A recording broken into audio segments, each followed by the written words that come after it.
Hello, everyone. Welcome to the Psychology and Spirituality, a bridge to a better life discussion. I'm your host, and with me is my very dear friend, Anne Sinclair. How are you doing, Anne? Hi, I'm great, thank you. How are you? I'm good.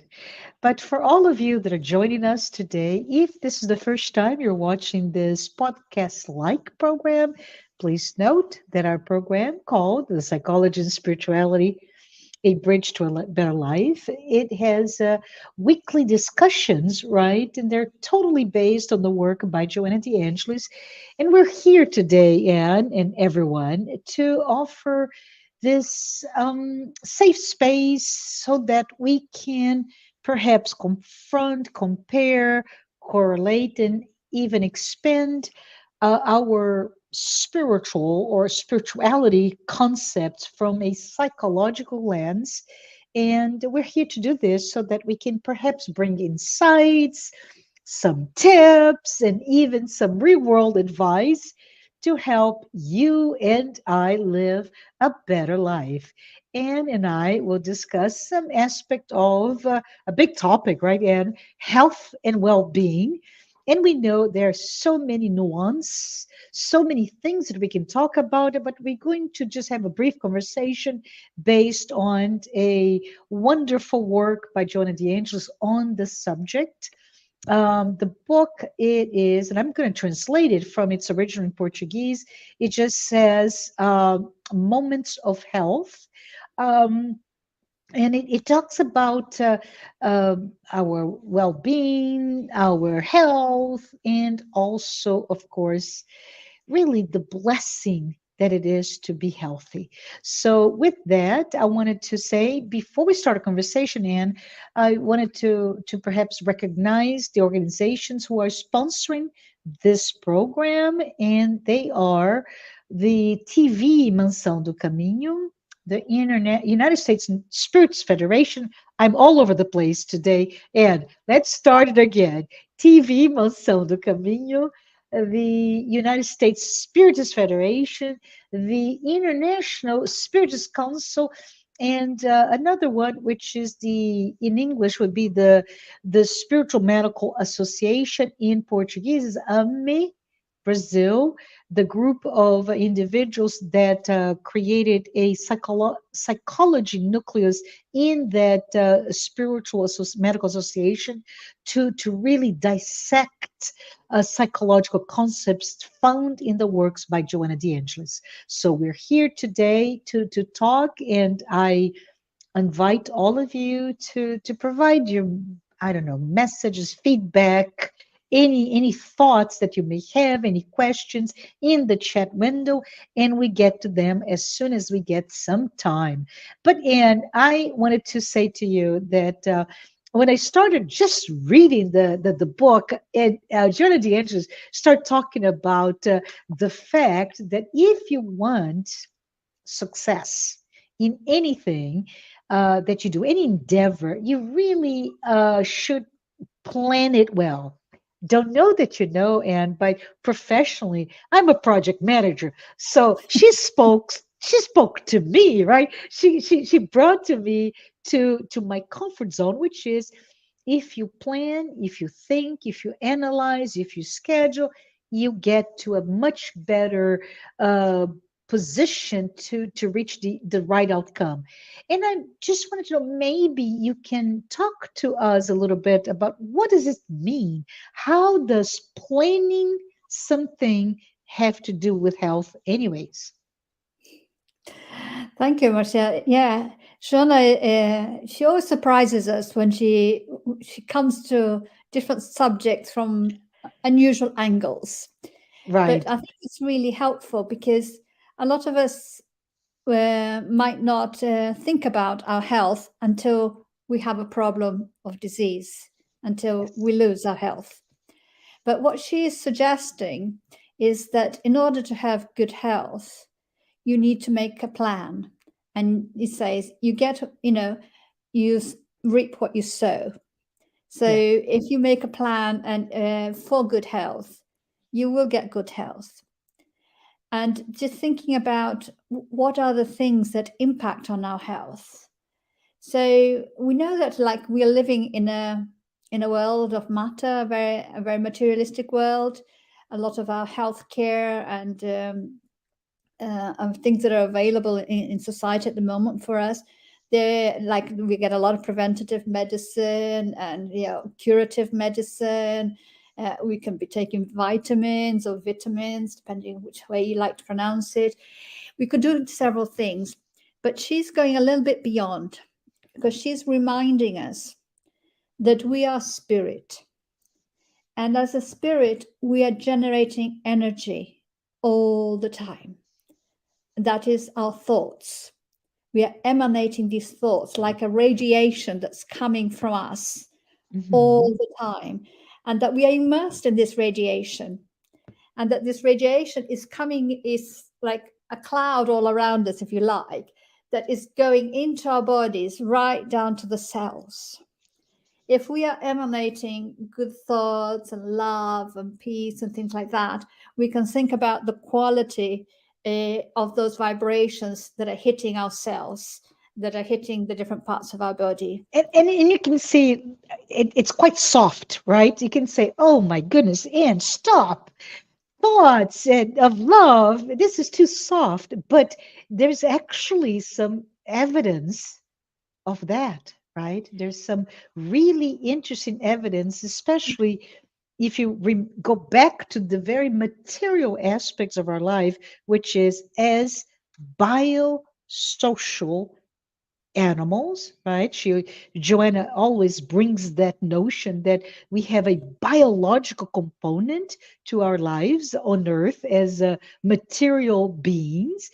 And we also have a social aspect, which is that interaction between one another and the impact in our physical and mental health that it comes just from that, from perhaps isolation or lack of touch points. But when we give yet another dimension, that the spiritual dimension, the dimension of us as immortal souls that are essentially energy source, then it gets really complicated. But go ahead, Anne. I just thought it No, would be good to add. absolutely. And you picked up well, because some people might think it's very fluffy. But radiation, let's say, okay, radiation, you don't see it. So, for Mhm. example, if you have a cancer and you're having radiotherapy, you go to the Yeah, hospital and they burn that tumor inside you with radiation that you don't see, but that makes you very, very ill, with the yeah, purpose of trying to cure you of that growth that ought not to be there. So, yes, although you can't see it, you can't smell it, it's very powerful. And the same way, our thoughts are equally powerful. We can't see them, we can't register them, we don't have a machine yet that's picking up on our thoughts, kind of thing. yeah, So we don't kind of believe it, because we are just very still on the level of gross matter, and we want yeah, to, you know, touch and see. But I think that if you think about the impact, a microwave, you know, cooks yeah, something with yeah, radiation, yes, just, yeah, but we are a generator of radiation as well, and we are the first ones to be impacted by our emanations. I'm trying to remember, I can't remember the name of this famous Japanese scientist that did these experiments with water. yes, You can Google yes, them. I forgot his name. It's something with an H. And yes, he looks at the molecules of water, and depending of his what kind of vibration you send, like hate or love, and then they change their shapes. It's yes, just amazing. And the same can be said yes. for snow as well, can be changed. So science already starts. Emoto is his last name. Thank Dr. you. Emoto. Yes, it's beautiful. If anyone has not seen it, please, please, please Google, because the formation in water that he does in the experiment is quite amazing, isn't it? And And if you think in the parallel, you yeah, know, we are made of water. Our physical yes, bodies are water. yes, So you can make a parallel. So then yeah. it starts becoming something fluffy and, oh my gosh, and very romantic. Yeah, lovely, you know, hippie, whatever. No, Yeah. actually, it's coming down to the level of your biology, your science, and thinking like, okay, we are emanating these thoughts, and in the same way that they can be purifying thoughts and creating health and vitality and well-being, they can Hmm. likewise generate a polluting environment if we are very being angry and jealous and all kinds of things that make us sometimes even say, I'm so angry, I feel sick, you know. Yeah. And what we're saying is true because we are intoxicating ourselves with our emanations, with our emotions. So let's Now, go back. So let's go back to what Dr. Emoto did, right? So several while ago, right? He did a water experiment where he would sometimes he would put words, right? Like you said, anger or love or abstract words, but really that had what we can consider positive or negative impact, emotional impact. And then he would freeze that water and he would look at the crystals, and the crystal formations in some were intricately but beautiful, beautiful, versus the negative were always sometimes malformed, right? Missing pieces. And to extrapolate that to the physical body as water, right? We are what, 65% water, 75% water? no, more like 90 something. Oh, so, so We I'm, are I'm water. grossly um, uh, underestimating the impact of this discussion here, right? If you are emanating good thoughts, just think about what happens for the H2O, right? The molecule, but how will that impact in everything, in your tissues, in your circulation, your blood, etc., etc. Interesting enough, Anne, and I don't know if you heard of it this before, but there's some experiments, and this is school, like young kids, experiments where they do the same. They have plants, not water, but plants, right? Uh, let's say a little um, bean, right? That you start to germinate, and you put one that you go there and you say bad, you're so terrible, you're horrible. And then the other is, wow, you're so beautiful. And they say this is amazing how those plants grow. Similarly, I heard of experiments for young children to teach the power of words, where let's say you get something cooked. Let's say, I don't know, rice, right? A little bowl of white rice, and you put in the fridge. So there is a life cycle for that rice before it gets bad.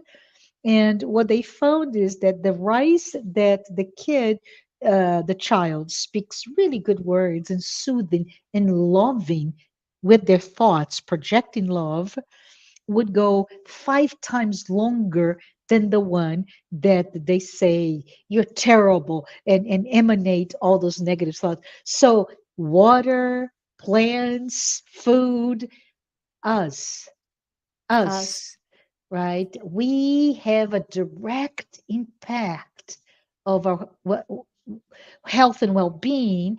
And so this is really important for us to think in terms of what Joanna is teaching us. I don't know, Anne, is it an alert? Is it a form of awareness? What is it that she's trying to tell us in her discussions She, this yeah, book? she calls it as a preventative measure, Hmm. planning for good health. Yes, So yes. we might be in a situation where we don't have good health today, for example. And then there's no point saying, oh, because I had bad thoughts and now I'm ill and not going down that, guilty kind of Yeah. pathway. But just saying, look, planning, going forwards. We are on earth, let's say, Hmm. on an exercise of development. And for this Yes. exercise or this project of development that we have, of Yeah. self-development, we have a body. And our Yes. body is not by chance. Our body is precisely the body we need for this experience, for this story, for this I adventure. love it. Yes. Yeah. And this body, well, we want it to last out the period that we're meant to be here, and to Uh-huh. last out in good condition, working well. So we need to look after it.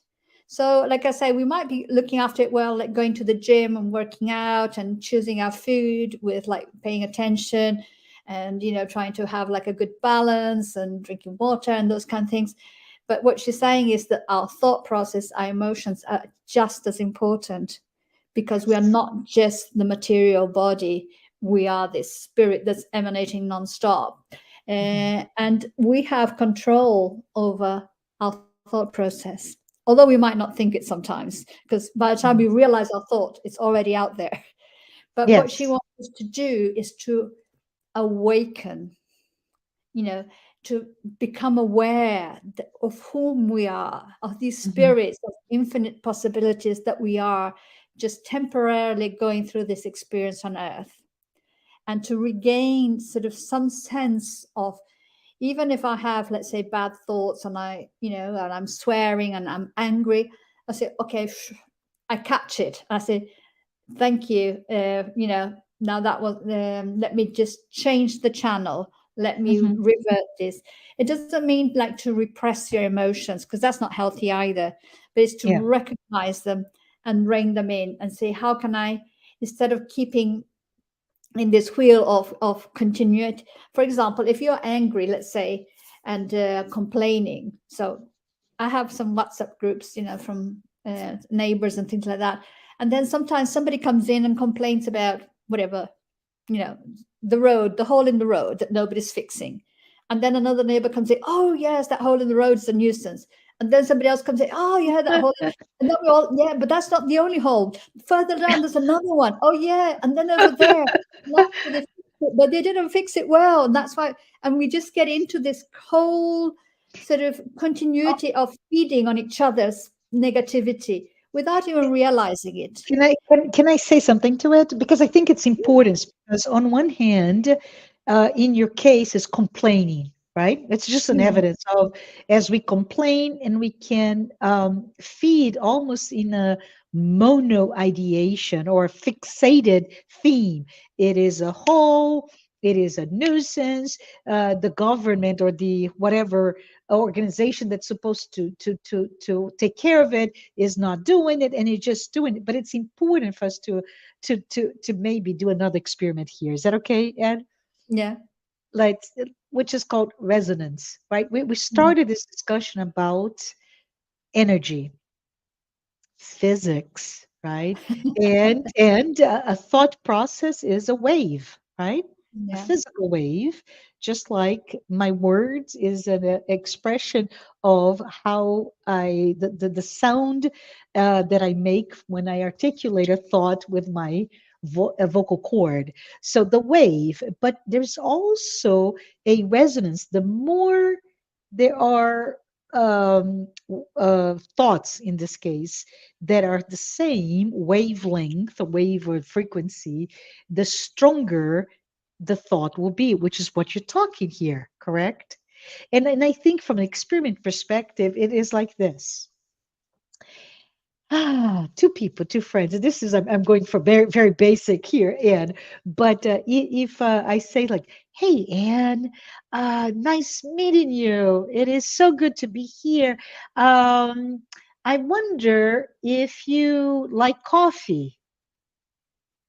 And let's pretend you say, I love coffee. Oh, look at us. That's resonance, right? Like, oh, Yeah. there's a point of connection. We like coffee. Hey, Anne, let's just meet next week and we're gonna go to a coffee shop and we just spend an hour talking. Yes. And by any chance, I'm gonna go on a weekly now basis. I don't know, this is completely fictitious now. We're going to go to a yoga class. Would you like to go with me? And you go like, ugh. Well, you say yes, right? But let's pretend you say no. It's like, oh, not resonance. And I go, what about if you like to go on a horse ride? No. And the more you say no, the less, the weaker it becomes.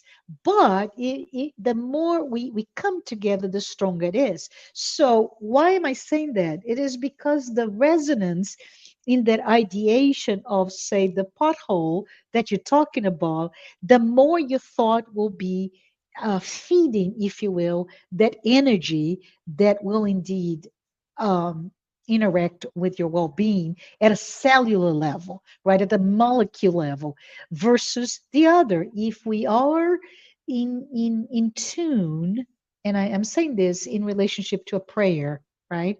When we're in tune with meditation, a reflection, or a prayer, you're actually bringing that energy level to a frequency that is one that will get you healthy. Did I say this right? Am I missing anything? No, that, and I think that's a really important point, because it is about recognizing what thoughts are we emanating, and Yeah, who are we resonating with. correct. Uh-huh. And sometimes, like, even like, TV programs, internet, TikTok, whatever you're watching, when you're looking for something, so let's say you're in a bad mood and you find that somebody else who's also in a bad mood, you feel like sort of like vindicated, and it just feeds on it. So what she's saying to us is that we need to have that awareness to wake up and say, okay, because life is such, we will have bad moments. We Yeah. are not angels on earth. We are Yes. we we are spirits in evolution. So, but Yes. it's about wake up and then realize, let's say I had an argument at work, and I've come home and I've been driving, and the argument is still in my head. The people are still in the office, but it's still going on my head. I should have said this. Or Yeah. they were not fair to say that to me. Or who do they think they are? I continue the argument with myself in my head while they're gone. So that's Yes. not healthy for me. But it might take me a while to realize, oh my gosh, look at me. I am carrying on this conversation all by myself.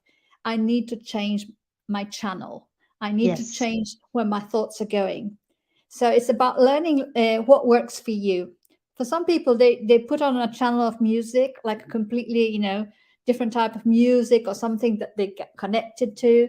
Some people like to use dance. Other people say, I'll just do some cooking. But just like take your mind elsewhere to disconnect from that, so that you're not reinforcing it, so that you Yeah. can change then what are the vibrations that you are giving out, so as to help yourself.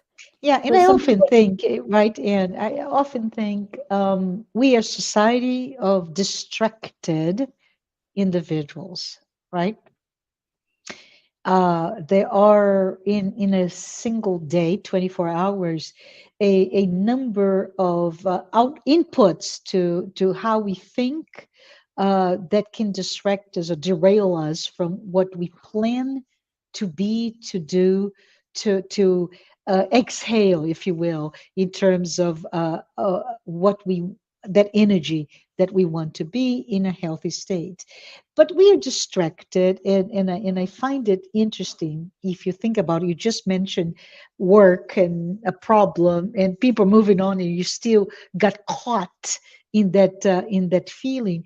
And I often wonder, and this is a really naive thinking, but I often wonder what what is the thought process, for example, or the energy that is around a person that, for example, works in a fiction, here again, hypothesis, but it's completely fictional. But I work at a in a website that I do all the graphics for this website for a horror movie, or a serial in on TV about murder and da da da, or and I say this because I read an article, very interesting yet depressing article, about what if you were the executioner in a prison, that for those people that were judged to be, get the sentence, a death sentence, mm, and you executioner. And I don't know if you know this, just as an example, this article that I read many years ago talked about in the US, for those states that allow death sentence. I don't know if you know this, and but there's several people, right? Several people, all executioners, and the person that was judged to die at that point. And if it is by lethal injection or if it is even by shock, several people without knowing will do at the same time, only one will actually execute. And this is to help, and it's really doesn't help. Each and every one of those people, those jobs have horrible health issues, which is the impact of being the vehicle by promoting death on another individual, regardless of their past, regardless of all the things this person has done to society. But here I am as an executioner. And so there's a lot of studies about mental health of those individuals. And this is a very example of this. What can we do? And we can by simply choosing, right? And I think that's the conclusion that we have here. We can promote our health and well-being by choosing our words, choosing our thoughts, choosing our profession, what we do for leisure or time off. What is it that we're doing so that we are like Dr. Emoto in the experiment with water? We're promoting beautiful water molecules and creating a physical. This is physical, right? Physical well-being as well as emotional well-being. Hmm. Yeah, and I think that is just to add on to the your thoughts there, Marcia, is that sometimes in life we are caught up in a situation which might not be ideal, Hmm. and not lose hope. Don't Hmm. feel sad. Everything you always start. We always say like baby steps. Wherever Yes. you are, whatever your situation, you can start to change the way you relate your thoughts, the way you relate to your body, to yourself, to embrace yourself, to love yourself. That's why Jesus says, you need to love yourself, Yeah. because that maintains our health. And it's just we need to start practicing it. So we're not going to be perfect in 1 minute. Hmm. This is Or a change life. your situations in 1 minute, right? If Yeah, my only job is an executioner, yeah, what can I exactly. It do? might be, Yeah. I don't have another job. I don't have another Yeah. opportunity. Don't feel Yeah. bad. Okay. So society we live in provides this job. Yeah. But say, what can you start doing already to start in a way, not being judging yourself or whatever, thinking about making a plan of how things could be different. I wanted to add in here the thought also that Joanna brings, and of course, I think a lot of people are familiar with that. Sometimes we might develop health problems during our life because perhaps we bring something from a previous life.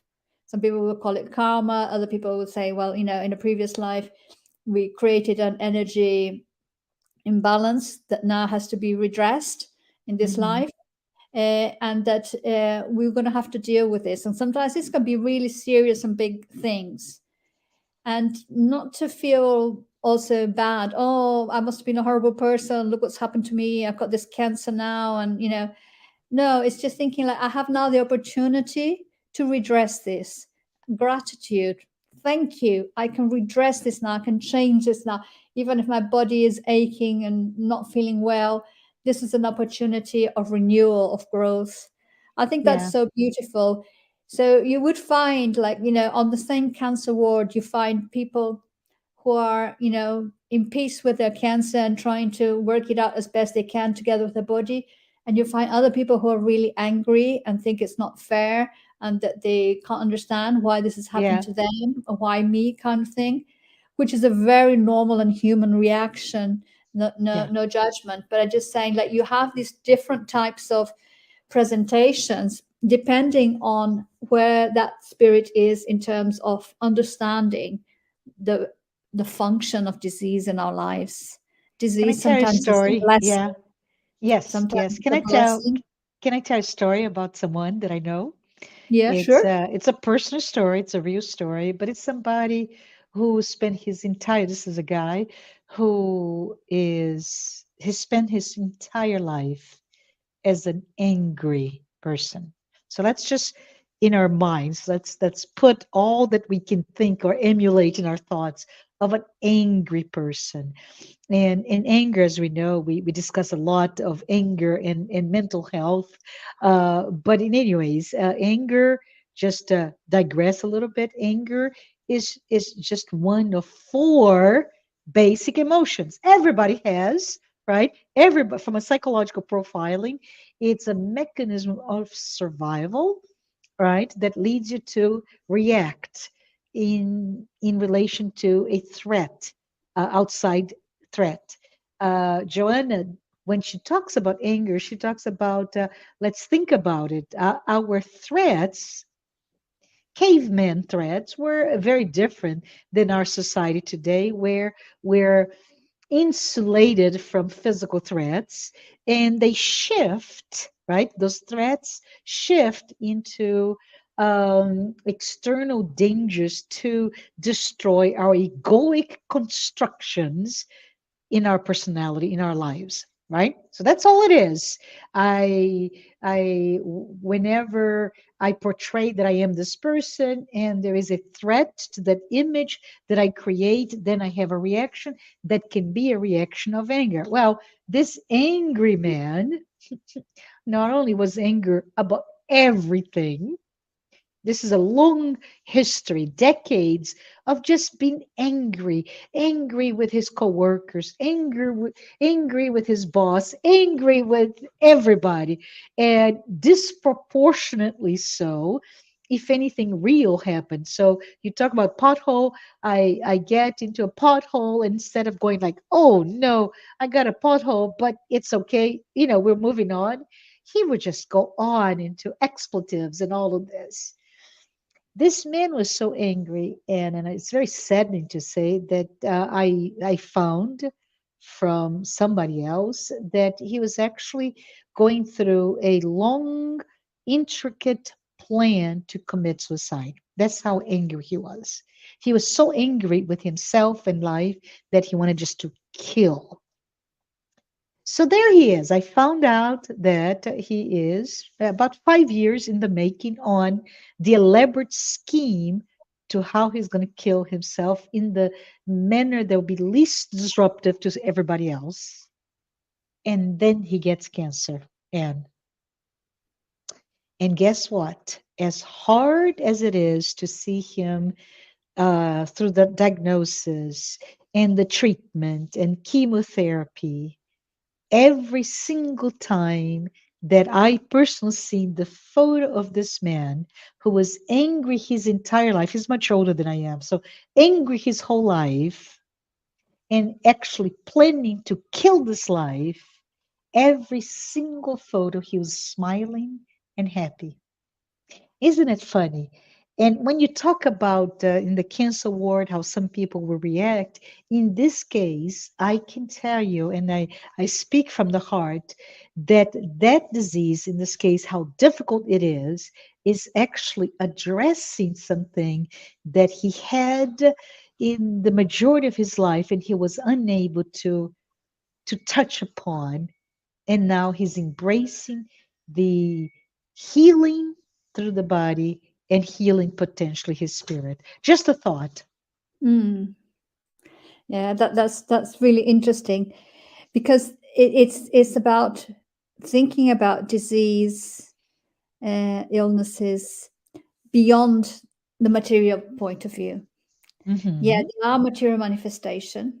We Yeah. have an ailment in our body, but the origin is from the energy field. Yes. Even if something is happening to us from the outside that took us Mm. to be at the wrong place at the wrong time, inverted commas, and we Yes. get involved in a car crash or something and we get injured. It's just thinking that what is this situation teaching me? Yes. What is this situation clearing from my past? Or Yes. what is it trying to avoid an even worse outcome in the Yes. future? Yes. So it's like opportunities to stop and think and redress and sort of, you know, collect our thoughts. One of the things that Joanna, and of course, not only her, but so many suggest is like the power of prayer to help us to reconnect with source, with where we come from, with who we Hmm. truly are, with God. And Hmm. that sometimes is what we need to do, because sometimes we've just gone off on a tangent. The Hmm. material world is so Yes. convincing that we kind of forget that we're not Who this we really are. Yeah. no, but it's just because all the information is just reinforcing that all the time. It's very strong. So having this opportunity of prayer and reconnecting with the source, and sort of like realigning ourselves and recenter, okay, this is my situation now. What are we going to do? How are we going to progress, and how can I make things better by emanating the best thoughts possible, so that the energy field is constantly sort of clearing. I can always think it's like water. If you can Yeah. imagine like a little waterfall coming down like that, and that water's going, and if it's clear water or if it's dirty water, if you like, Yes. that's Yeah. how I kind of imagine it. And what's it taking to the rest of my body, so that to be ill, to have a cancer, or to have another Mhm. disease or something, it's not a failure of my thought process. It's what's been brought to me for whatever reason at that time, and what can I learn from this? I mean, Beautiful. Yeah. it's not easy, because most people will not enter that narrative, and they will say, oh, it's so unfair, you're young, or this is like, oh, this is painful, or this is difficult, and all these kind of things. It is it is difficult and painful, but it is bringing your attention to this is important, and this is important, and the you can find comfort and peace through prayer. But it also reminds me of the other thing, is that we don't live alone. Even Yeah. when we think we're alone, we have our team of spiritual friends around us in the Yes. invisible, and these spiritual friends are on the same frequency as us. So if So, we are so, going, so, yeah. So let me just stop here, but don't forget where you are, because I wanted to, for you who's watching this today, and you don't believe in that, we can talk about not believe, or you're not comfortable with the idea that there is a spiritual team around us. Um, there is a a figure that it's easy for me to explain, and which is the idea that if you were in an enormous bowl of water, right?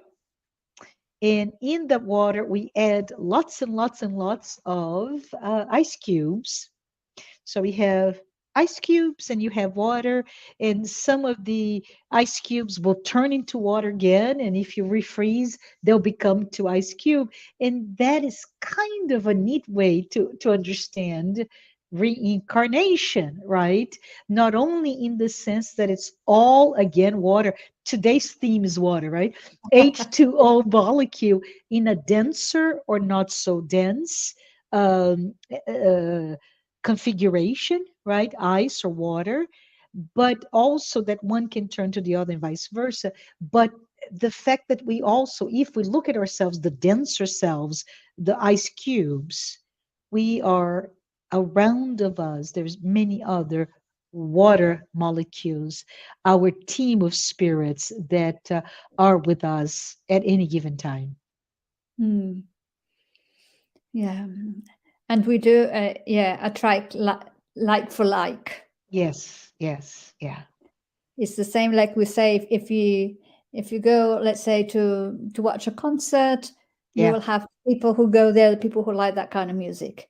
If you yes. go, I don't know, to a football match, you'll have the people who kind of like that kind of sport. Or If even more abstract to this, right? And let's imagine first day of school, you're new in that classroom setting, yeah, and somehow you gravitate to the people that think like you, to dress like you, that look perhaps like you, doesn't matter, but some mechanism of a likeness that puts mm, us together. And I think it's very interesting because you observe that with young kids as well as adults, where yeah, first day you don't know anybody, but you start to form those subgroups, and it's the same, like you said, if we go to the same concert, most likely we all like the same music or the same type of sports, the same team. But it is true that the resonance happens even when we're not consciously aware. Yeah. It's all the time. It's Yes. all the time. And that's why I always say, like, nothing in our lives, nothing is happening in isolation. Yeah. It's Yeah. it's all in this kind of greater magnetic field where everything Hmm. is there for a reason, or even if we don't know what the reason is, or even if we never come to know what the reason is, it doesn't matter. Yeah. But we can understand that things are there for some, because they fit Yeah. the purpose. So when we bring it back to our health, Yeah. so what Joanna is suggesting is saying, like, even if we have a disease, we might still be healthy. Although Yeah. our body has a disease, we might Hmm. be in a healthy emotional state, in a healthy spiritual state, and we're just, our body needs some repairs or some attention because. Which is a shift, right? A paradigm shift in how we see both health and disease. And then she says she wants to move us away from being the victims, that victimhood in which these things happen to us sort Hmm. of randomly and without any justification, but Hmm. saying no, actually, even when we are in a situation of disease, we have the ability to feel better or not according to our general health, our Yes. well-being, our Yeah. mental health, our physical. What kind of thoughts are we doing? How what are we doing with our thoughts? Are we just ruminating with anger or sadness or disappointment, or are we like trying to find what are the benefits of this? What is this teaching me? And have that curiosity and not feel sorry for ourselves in that way. Yeah. Although lots of people might come and say, "Oh, poor you," which reinforces that victimhood position. But Yeah. lots of the things that manifest in my body, they may well be the result of how I've lived my life so far. Yes. So Yes. if I've consumed certain substances, my body might not have liked it, and it might have a reaction. It's okay. This is the consequence. So I think that one of the things that Joanna brings a lot to us is saying that in life we are experimenting, we are finding out, we are testing, we are learning. So even if sometimes the consequences are not pleasant, they're a lesson. They're teaching us something. Yeah. So it's not a punishment. There is Yeah. no punishment as such. You Yeah. do this, this is what happens. You do that, that is what happens.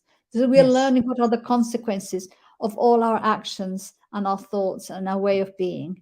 And then we can live the experience and say, yeah, okay, now I get that.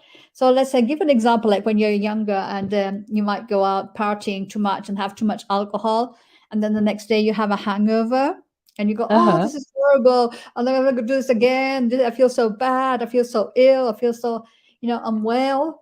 And most people then completely ignore what they're saying at that moment and go on to do it again. Yeah. But all that feeling unwell, feeling sick and thinking, oh god, this was not good, that was the lesson. They said, this is not good. Pay Yes. Yeah. attention.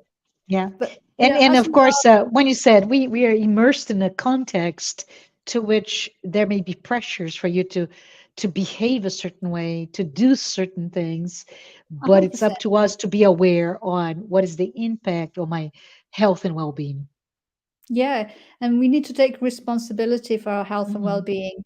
Hmm. It's like I say, our body is our car, it's our Yeah. computer, it's our Yeah. instrument in order to Yes. be on earth. If Yes. we look after it well, it will last us, as well as it can. If it has a long battery or a short battery, however it came from factory, we can do. But if we get a virus in it because we have Yeah. gone places where we ought not to have gone. Yeah. Okay, so this is we're learning about the consequences. Yeah, when you get a Yeah. virus, it is problematic. It causes lots of trouble, extra work, and Correct. all that Yeah. stuff. So Yeah. you just got to make parallels with that and thinking, okay, so my health, I do have, like right at the beginning, we were talking about planning. So every day we're planning, just making sure that say, what am I doing in terms of maintaining my health, my holistic health? Yes. all around, taking from the physical body to our mental state to our spiritual well-being. It's all connected. In the same way that our body can, let's say, be harmed by an accident or something, boom, it will affect our emotional well-being and our spiritual well-being. So it's an action and reaction coming both ways, interacting, and that is the nature of life on a material world like Earth. So where we suffer the consequences of being here in this material world, but it says, how does that make us feel? Yeah. What are our reactions? And I can't say enough, like, don't expect that suddenly you're going to be, oh, I'll be all good now and I'll be all accepting. It's not that. It's about, actually, if you feel angry or you feel disappointed, is to recognize, what am I feeling? So, oh, I'm feeling disappointed. That's okay. See, I feel Yes. disappointed. I acknowledge my disappointment and I'll let it go, Yeah. instead of hiding it under the carpet and pretending it's not there, trying to put on the mask of the goody two shoes. Yeah. Yeah. But it's just like having that connection with ourselves, where And we and, actually get sorry, to know. and yeah, and also having that connection, but having the courage to also ask beyond my reaction, my emotional reaction, my feelings that I emote when this or that is happening, like I'm disappointed. I think there's also a question of perhaps, and I'm going to use a business language here, but conduct a root cause analysis, right? Yeah, Which is simply mean why, right? Why does it bother me? Why exactly. do I feel disappointed? What is the thing that is hurting deep inside of me that drives me to emotion A, B, C, or D? And I think this is a really an amazing exercise to understand where you are, where you need to be. And one more thing, and I think you alluded to this, but I wanted to just take a moment to tell people we're getting to the end of our conversation. Time goes by so fast, right? Yeah, But we talked a lot about Joanna de Angelis and what she talks about from a health and well-being perspective. But she also, I believe it was her last book of the psychology series or psychology collection of 16 books. The last book, it's called The Psychology of Gratitude. I don't know if you had a chance to read, and but it's a wonderful, wonderful book. Here's a plug for everyone: Psychology of Gratitude. But in it, chapter after chapter after chapter, she's teaching us the not just the nuances about being and feeling grateful, but what are all the levels and sub levels of uh, areas in our lives that we should be grateful, just like what you said. If you come across a state of being diseased or ill, etc., let's look at it from a eye of gratitude. Not that you're going to be masochist, but look at it, what is this really teaching me, and how can I correct my ways to really attain a true state of health and well-being. yeah. And I think I wanted to lead us to closing, and I just love for you to maybe give some closing remarks. Is that okay? Yeah, you know what I wanted to do? I just wanted to read here from the book. I'm just going to Okay. do. I have the book in Portuguese, so I'm just going to do an immediate translation, just as maybe some inspiration. It's Mhm. just like 4 phrases here from Joanna that she puts at the beginning of one of the chapters about the blessings of health, and pick up a word or a couple of words if they resonate with you, and you know make a think about what do you need in terms of health. What are the needs of your body, of your mind, of your soul? Be kind to yourself, love yourself. If you're going to love others, you need to start by loving yourself. This is exercise number 1. Start with self. But she starts this chapter by saying that divine vitality is spread over me, and it fills me with an excellent emotional disposition. I free myself from the toxic charges of the psychological waste, my anger, my hatred, my jealousy, my vengeance, my jealousies, and my bitterness. I come from a place of health. Illnesses are accidents on the pathway, and they don't stop me from going forwards. I'm healthy and trusting, and such I advanced, vitalized by the breath from the fountain that generates life. I thought that was quite beautiful. It is. It's for all of us to think in those words, to meditate, to reflect upon, and to really embrace the divine that is within that will help us stay healthy. And all of you, my friends, thank you for being here with me and Anne talking about health and well being. Until next time, thanks.